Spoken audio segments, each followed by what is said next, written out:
10 मुहर्रम का रोज़ा रखना मसनून है, 7, 11 का या 9 का शामिल कर दिया जाए। हुजूर जब तशरीफ़ लाए मदीनातुल मुनव्वरा में तो हुजूर ने देखा कि यहूद रोज़ा रखते थे, तो पूछा तुम रोज़ा क्यों रखते हो?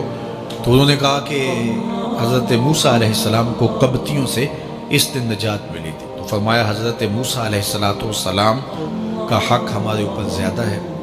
तो हुजूर ने रोज़ा रखा और फिर फरमाया कि अगले साल अल्लाह ने चाहा तो हम साथ एक रोज़ा और शामिल करेंगे ताकि उनसे मुशाबहत ना हो जाए। अददी मुशाबहत से भी बचने के लिए हुजूर ने कहा कि हम 2 रखेंगे। तो रोज़ा अगर आशूरे का रखना चाहें तो उसके लिए सुन्नत यह है कि 7 या 9 का शामिल करें या 11 का शामिल करें।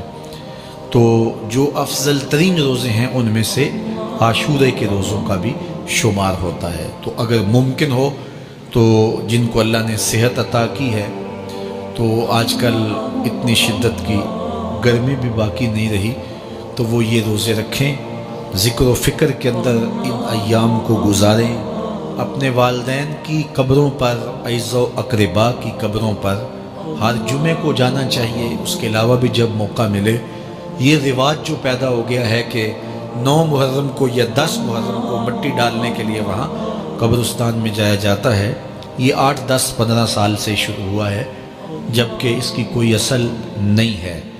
तो अगर आप रूटीन से जाते हैं तो आपको हर जुमे को जाना चाहिए वालिदैन की कब्रों पर, और वहाँ जाके हर जुमे को सूरह यासीन की तिलावत करनी चाहिए। तो साल के बाद सिर्फ 10 मुहर्रम को या 9 मुहर्रम को जाना, ये बहरहाल इस दौर की ईजाद है, ये कोई मसनून नहीं है और ये कोई सुन्नत नहीं है। तो रूटीन से अगर कोई जाने वाला है तो चला जाता है तो कोई हरज नहीं है। तो बाकी ये बड़े अशरफ अय्याम हैं, बाबरकत अय्याम हैं और इनको बहुत सारी निस्बतें हासिल हैं। हज़रत इमाम हुसैन रज़ियल्लाहु ताला अन्हु की शहादत के साथ यौम आशूर को निस्बत हासिल है, और इसके अलावा भी बहुत सारे आली मर्तबत जो है वो हस्तियों के विसाल का दिन भी है, और बहुत सारे वाक़यात इस दिन जो है वो रूह पजीर हुए हैं। तो ये इस लिहाज से बहुत ही बाबरकत और जो है वो मुबारक यौम है। तो इस दिन को ज़िक्र व फ़िक्र में, इबादत में बसर कीजिएगा और अपनी ज़िंदगी की एक एक साथ को अल्लाह और उसके रसूल के नाम पर लगा देने के जज्बों से सरशार होके ज़िंदगी गुजारिएगा। हज़रत इमाम पाक उन्होंने अपनी ज़िंदगी दीन के लिए कुर्बान कर दी।